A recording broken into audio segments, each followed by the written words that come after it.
You're listening to BizQuik. This is where Julie and Corey provide quick and useful information to small business owners. BizQuik is the podcast where small business owners get to showcase their businesses and receive expert advice and guidance in areas many entrepreneurs struggle with. And you, the listener, get solutions, tips, and tricks on real-world topics that many small business owners face. Julie and Corey are the experts small businesses hire when they need solutions. And the BizQuik podcast is just one way they deliver those solutions. Let's start the show. Hello and welcome to BizQuik. I'm Julie. And I'm Corey. And on today's show, we have Ari Witt. She is the owner of Digital Nomad Designs. She is the most requested or most recommended web designer I've ever known in my life.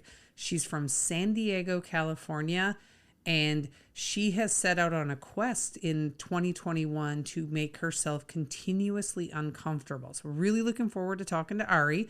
But before we bring her in, Corey and I are going to talk about being uncomfortable. Yeah, let's make this as uncomfortable for our listeners as we can, too. Challenge. I don't know how we do that. How do we do that? I don't know, but I'm pretty sure we can figure out a way. Let's just get in an argument. Let's spend the next 7 minutes just arguing. Yeah, people get really uncomfortable when other people are arguing, right? Yeah, so we could, but I really do. You remember like when you were a kid and like somebody else's parents would argue, like you'd be at their house and be like, "Oh, I don't know what to do here." Right? Yeah, you're like, "Ooh," you're kind of like, "Should I leave?" Yeah. That's also like, have you ever been out like with like you've been out to dinner or something and you're with a couple and the couple starts arguing, and you're like, "Oh."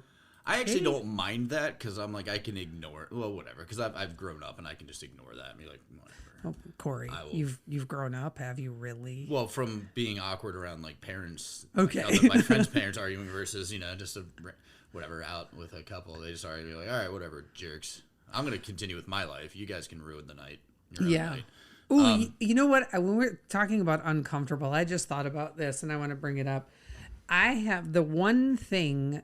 There is an episode of The Office that every time I watch it, I just cringe to the point where I can't even really watch the episode because it's so uncomfortable. Well, actually, there's two of them. One of them is my favorite episode, and one of them I'm like, I can't watch it. The one that I can't watch is Phyllis's wedding. Oh, when Michael gets up and like starts talking. It's so uncomfortable. The other one that's really uncomfortable but is fantastic to watch, like it's cringeworthy though, The Dinner Party. Oh, that one's great. That's not uncomfortable at all. That one's great. No, that is uncomfortable. No, it's when Michael and Jan start fighting. It's but fantastic. Again, that's where I'm just like, I'm more like Dwight in that situation where I'm like, oh, hey, this is great. Have you tried the wine? Whatever, it's fine. Well, I don't know if you know this, but you're a lot like Dwight in real life. I'm well aware of that.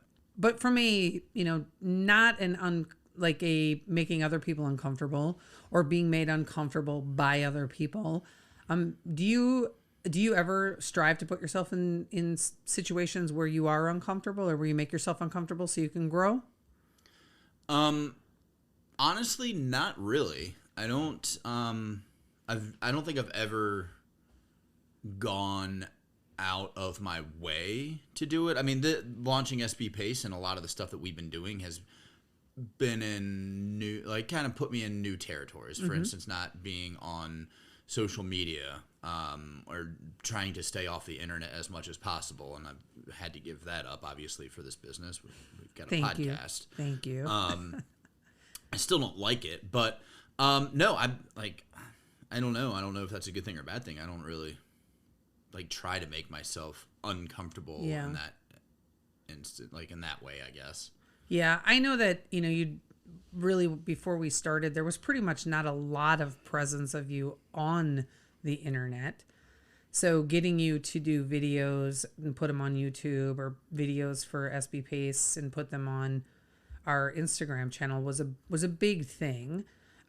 So that I'm sure was uncomfortable for you. I think doing videos initially for me was really uncomfortable. I still don't like to do lives on any social channel, but overall, I just embrace that part of it. I get more uncomfortable in situations where I'm around a lot of people. I think there's a tendency for people to make the assumption that I'm an extrovert that really enjoys being around people, when the reality is I'm an introvert and I hate most people. We've discussed this before. You were such a liar about that. I am You not. are the biggest social butterfly. Like one of the most socialist of butterflies that I know. But you're like, but I'm secretly an introvert. No, you're not. You're such a liar. I'm not. I guess, good example, when I was just in Montana, right, for the 365 Driven event, shout out Tony Watley and his wife Lisa, because it was amazing. And we haven't done a podcast on that. We probably should. But I was probably the quietest person there. I find that so hard to believe.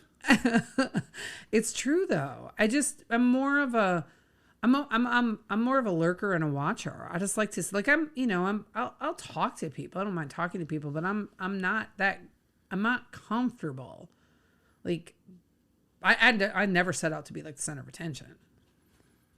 Yeah. And so I wonder, if we're talking about that, I would love to bring some people into the conversation who were there to get their opinion of what you were in terms of being social and talkative and all of that. Because I think in your head you think that you're being reserved or whatever, but you're not really. Because my definition of reserved is very different than yours. It is, possibly, but also I think that I'm not saying that you're not uncomfortable in a situation like that, or it's not ideal, but for you, a coping method for being in that situation is to be social, is to talk, is to face it head on, to say, oh, I'm in a situation I don't like, so I'm going to own the shit out of this and talk a lot. First off, thank you. I'm going to take that as a compliment. I don't know if you intended it that way, but it wasn't intended to be an insult. So. But I am more, I don't know. I'm going to have to think about that and I'm going to have to digest it and ruminate on it a little bit. Maybe that is my coping mechanism. A lot of time, my instinct just in general is to say no to things, right?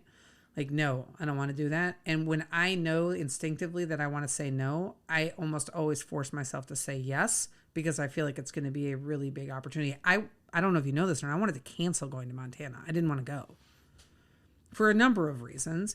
But one, I didn't want to get on a plane, and I didn't want to lose a day on both ends. And I didn't want to, spend 5 straight days with people who were just constantly talking. I was very anxious about it. So, but I suffered silently, Corey. That's what I did. But we should wrap up, because then bring Ari in. She's waiting for us, and we can resume the uncomfortable conversation when we get her involved. Sounds good. All right.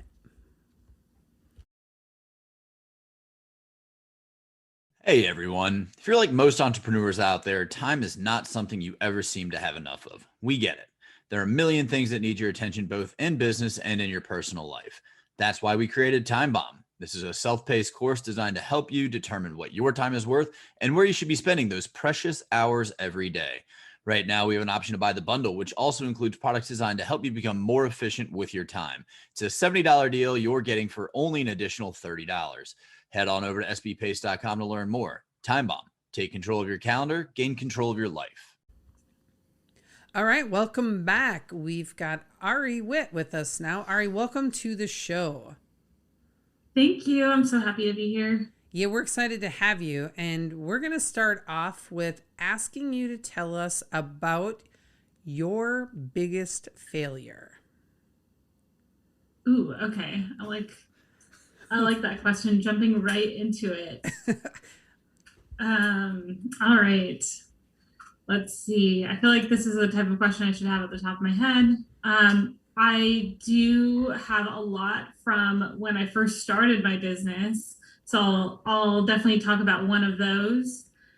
When I first started and I realized that it was no longer just me that was going to be doing all the work and that I needed help, I made the mistake of rushing into hiring somebody just because I was desperate to get somebody in.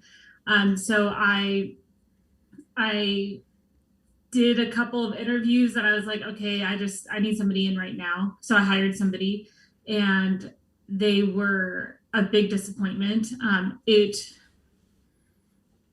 was somebody who didn't live up to the quality of the work that we like to live up to, and just the communication wasn't there. And so the failure there was just me not realizing, like, it's so much more worth it to take the extra time and find somebody who lives up to the expectations that you're looking for, as opposed to just rushing into it. And to take that a step further, I've now realized that not only do you need to take time to make sure that they actually can do the work that you're looking to get done, but that they're also a culture fit, that it's not just about the skills, but it's about, do they actually blend in with the rest of the team? Do they bring a good dynamic to the rest of the team?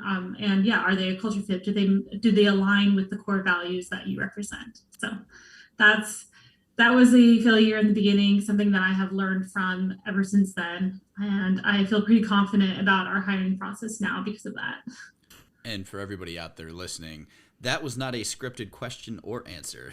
We often talk about how important it is that you hire based upon culture and core values, and that the people who work for you fit into those. And so that's a great answer. So appreciate that. But let's jump into really why we brought you on. And that's the journey that you started this year, I guess, in terms of getting yourself into uncomfortable situations when it comes to business and personal growth and all of that. And I think that it's a very important thing for people to do, especially in business, because you don't want to stay stagnant. And the uncomfortable situations are usually the ones that are going to help you grow. So would you mind telling us about why you made that decision and what you've been doing? Yeah. So you're referring to my word of the year of being uncomfortable? Yes. Oh, I love that you guys know that already. Yeah, I've got it on my phone. I've got uncomfortable that I look at every single day. I write it down in my calendar every week to be uncomfortable at some point. So my journey this year, I mean, I've known basically since I started my business in 2018 the importance of being uncomfortable, and how, if anybody looks at their greatest achievements or accomplishments in life, they've all started from a place of being uncomfortable, and you have to start there in order to get to where you want to go. And that was how I started my business. It was on the foundation of being uncomfortable in a variety of situations. But you're talking about this year. To back up, the reason why I decided, okay, this year I'm going to be uncomfortable, I'm going to lean into that, is, last year was a huge year of growth for my business. And I know the benefits of when you're in that growth mode, that's when you have to step on the gas and kind of compound that growth. So I was like, okay, I need to make sure that I'm continuing to lean into this uncomfortableness. So this year it's really been about what kind of new things can I try? So Jiu Jitsu is one of those. It's been a few weeks since I've gone to one of the classes just from traveling and such, but Jiu Jitsu is super uncomfortable in every aspect, not only because you're using your body to fight and defend yourself, but you're also physically close to people. And I go to women's classes, and it's these badass women, a lot of brown belts, black belts, and I'm just barely can do the drills. But I have also seen myself get better within just a couple of months' time, and it's also had other positive effects like making myself feel more confident, and knowing that I can handle certain situations. There's other instances of uncomfortableness that I've leaned into this year, such as hiring a speaking coach. Being in situations where there's a lot of people, a lot of talking, is very uncomfortable for me, but I know that in order to succeed in the achievements that I want to accomplish, I need to get better at that. And so hiring a speaking coach, coming up with a full speech, super uncomfortable, but I know that that's going to get me to the next level. Hope that answered the question. Totally did. And also want to tell our listeners, not scripted. I just in the intro part got done telling Corey how uncomfortable I get in large groups of people and having that engagement and talking. I don't really get uncomfortable speaking in front of people, but I just don't like to be around a lot of people. It's uncomfortable for me. Two things I do want to say that shout out. You just recently got your white belt in Jiu Jitsu, right? Yeah. Everyone starts with a white belt, but I got an extra degree, which is like a stripe. Good job. Congratulations. And the other thing that I want to say is, so we know each other through Arate. And what's interesting is that, we literally, as part of your introduction, we talked about how you are the most highly recommended web designer that I've ever encountered in my life, right? And there in that group, you have such confidence and poise, but you're always super kind and polite and just generous with your feedback, whoever asks for it. But one would never know how uncomfortable you get in, situations just based on like your social profile. And I don't even believe that you're not faking it on social media. It's just really uncomfortable for you to do some of the things that you're doing. And it's nice to see that other side of you. And I know even being on this podcast is uncomfortable for you. Definitely. Yeah. I mean, I just came back from two, business related events, Arte and Emily's event. And both of those are uncomfortable to be around that many people and socializing in a way where you don't really have anything prepared. It's just like whatever you engage in conversation and whatever happens. But I also know that like the outcome of both of those events was new business, new relationships, new friends. And so it was, it's totally worth it. In the moment, it's uncomfortable. It kind of sucks, but you also have to remember that there's a huge benefit at the end and it's worth it. Yeah. How do you choose what you're going to do next? So, I mean, for a lot of people, it just might make sense to try something new. I've never been good at X, so I'm just going to pick that up. I mean, picking up Jiu Jitsu, I've done some MMA training in my past, and I can definitely attest to how uncomfortable that is. It's extreme cuddling with strangers, basically. So yeah, but I mean, do you go in? Do you have a goal before you start, or is it just you're just trying to expand your horizon, so to speak? Mm-hmm. I think that I this year realized like there's so many like women out there who are just freaking badass, and so I wanted to lean into like, okay, what kind of like inner badass can I bring out? And so when I was thinking about that, I was like, okay, jiu-jitsu is one of those, just because it's a sport. I've always been athletic, and so part of it was looking at other role models and seeing like maybe what is it that they're doing to bring out that badass in them. And I love Jocko, and he's got a jiu-jitsu gym out here that now that it's open, we want to start going to.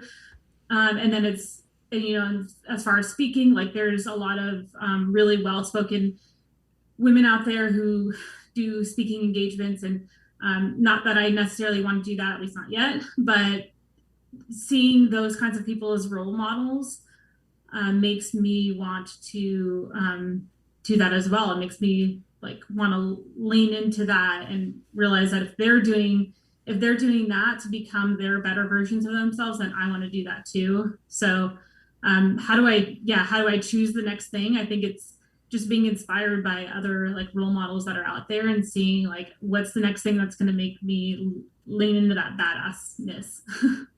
Well, you recently wrote a post that in its own was somewhat badass about being a boss and what that means. And we would love it if you would kind of touch on that topic and what being a boss means to you and how a lot of people tend to view that.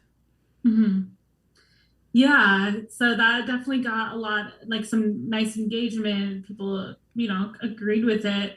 I think because this is something that was talked a lot about at the last Women in Business event that I was at. A lot of times being a boss is looked at on social media as somebody, in front of their private jet or with stacks of cash, or on the other side, on the more feminine side, it's having a pretty office or glittery whatever.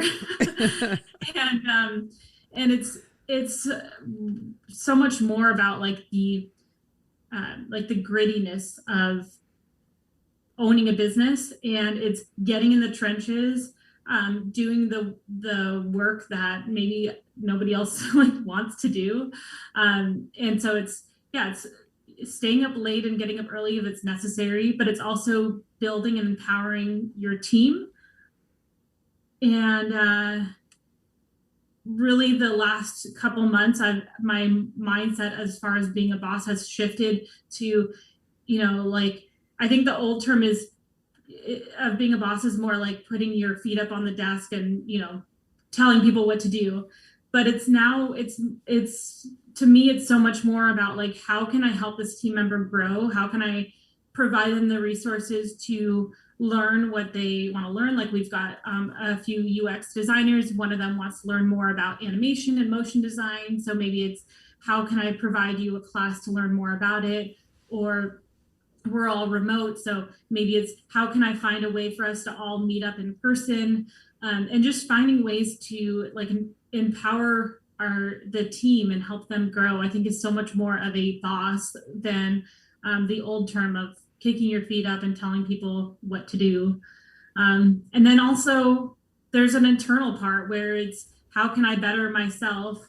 And it's this weird balance, because sometimes I feel selfish about it, but it's important when you're running a business to really make sure that you're as cheesy as it sounds, a boss in your own life, where you're making sure that your like physical health or your nutrition, and then your mindset and all of these things are at a high level, so that you can like operate as a boss and be there for your team and your people. Yeah, I think being selfish is one of the best gifts that we can give ourselves, right? Because it gets such a negative play. But I don't know if you've read or listened to Tim Grover's Winning yet, but he has an entire chapter dedicated to being selfish, and is by far my favorite chapter, because it's really just about investing in yourself and making yourself better for all of those people around you. And when you're running a company and you're responsible for putting food on the table for other people, you have to be selfish about how you approach that, because you want them to continue to be able to thrive in your company. Yeah, I have the book. I haven't read it yet. I'm finishing one and moving on to that one. But it's so true. Like, especially now, there's so much outside noise that it can be that most people are focusing on that outside noise, that if you really want to separate yourself from average, it's like going internal and seeing how you can be a better person, because that's going to help you be a better person for the rest of the world. And yeah, I think with, especially with like last year, like even there were even times where I found myself like focusing too much on like outside noise, and I could feel myself like kind of drifting back. And then when I focused on myself, bettering myself, I was like, okay, this is going to help me, my team, the people around me. Yeah, and taking care of yourself is something that a lot of entrepreneurs forget to do, and it's really important, because if like if you have if you're having a shitty day and you go into work, I mean, that sets the tone for the day, and your employees pick up on it, and the customers pick up on that, and it just kind of cascades down. So being able to take care of yourself so that you can minimize that and minimize the how your personal feelings are affecting your work is super helpful. And yeah, that's definitely something, because people, when you read all of these entrepreneur boards or small businesses, oh, I worked 80 hours this week and I still have the weekend to go, and all of that nonsense. It's like, hey, take a minute, take care of yourself. Right. Yeah, I believe in like non-negotiables. For me are things like getting a workout in a day, fast, like most of the time intermittent fasting, drinking water. Like there's non-negotiables, I think, that are helpful to not get trapped into that, like, I guess the extreme hustle mentality. Yeah. Yeah. I want to go back and touch a little bit too on that whole employee piece when you were talking about that and the things that you do for your team. And what it really made me think about was just sort of affirming the work. So Corey's about to open a restaurant, and we've basically Corey and I, SB Pace, are working with Corey, the client, on opening up his restaurant. And we've been talking a lot about that hiring and the need for the core values, but also that ability to like really be able to provide that positive feedback and do those things. And knowing Corey the way that I know him, and he's not great on giving positive feedback. Sort of his mentality is, if I'm not telling you you suck, you're doing a good job, which, and me trying to explain, some people need to hear more than that. So it's okay if he can't do that himself, but having someone on his team that can do that, making sure that someone else can handle that piece of it if it's not something that he is good at or wants to start doing, but that people need an opportunity to hear they're doing a good job. And people also need that opportunity to grow. So career path is a really big part of what we're doing for his restaurant. And I think that's fairly unusual in that industry. It is. And just in my own defense, I say no news is good news. I don't say I'm not telling you suck, you're doing good. Yeah, no, that's not the same. So at the end of the shift, if I haven't said anything negative to you, if I haven't said anything to you at all, you did a great job. And that's all you need to know. I'm going to need Ari to take my side on this one. Yeah. I mean, I think like I think it's helpful to praise people when they're doing a good job, but not only that, but I seriously feel like everything comes back to core values. Like there's so many other dynamics of like, you did a good job or you didn't, that I think that's where core values comes in. And so we actually just recently started doing like core value awards, and as like cheesy as it sounds, it instills the culture, and it shows that there's other components besides you did a good job or you didn't. There's other parts to it. There's other parts such as like how you communicated with the team or the client, or did you go the extra mile, things like that, and calling out like the specifics of why they did a good job or not is helpful. I love that. And I used to work for a company where we gave core value awards, and until you just said that, I completely forgot about that, but it's such a good way to keep those core values front and center for everybody. I love that you do that. All right, we need to wrap up, but this has been great, and honestly, we could talk to you for hours. So can you tell our listeners how they can find you? Yes. So I am on Instagram, of course. It is ari.witt, ari.witt. If you want my website, it's Digital Nomad Designs with an S at the end.com. Perfect. And we'll put all of that in our show notes for our listeners. And Ari, thank you so much for joining us today. I know this was uncomfortable for you, but we're really, really glad to have you here. And thank you to our listeners for tuning in. Oh shit! I just did your. That's all right. We can do this. No worries. I am so sorry. I don't know what I was doing. Yeah, that's fine. But anyway, you can connect with us on social media. We've got LinkedIn, Twitter, Instagram, Facebook. We've got a YouTube channel, and if you ever need to find anything out about our business, you can reach us on sbpace.com. Yeah. And go ahead and subscribe to our podcast. And while you're doing that, like us and give us a review. 1 star, 5 star. We don't care. We'll take it. We love feedback. Oh, and you can reach out to, I am just butchering this today. You are just terrible today. And you can reach out to us about topics that you want to hear about, or if there's a guest you want us to bring back on, let us know and we'll do it. So you want to read the next one too? No, I'm so sorry. If you wanna, oh crap, now I screwed up. Don't forget to buy our book. It's Seriously Now What? A Small Business Guide to Disaster Preparedness. It's available on Amazon. You can find the link on our website. It's a #1 bestseller on Amazon. We've got a digital workbook download, and if you've already purchased it and read it, make sure to like it and give us a review. Yeah, I'm Julie playing the role of Corey on this outro. Apparently, and I'm just confused.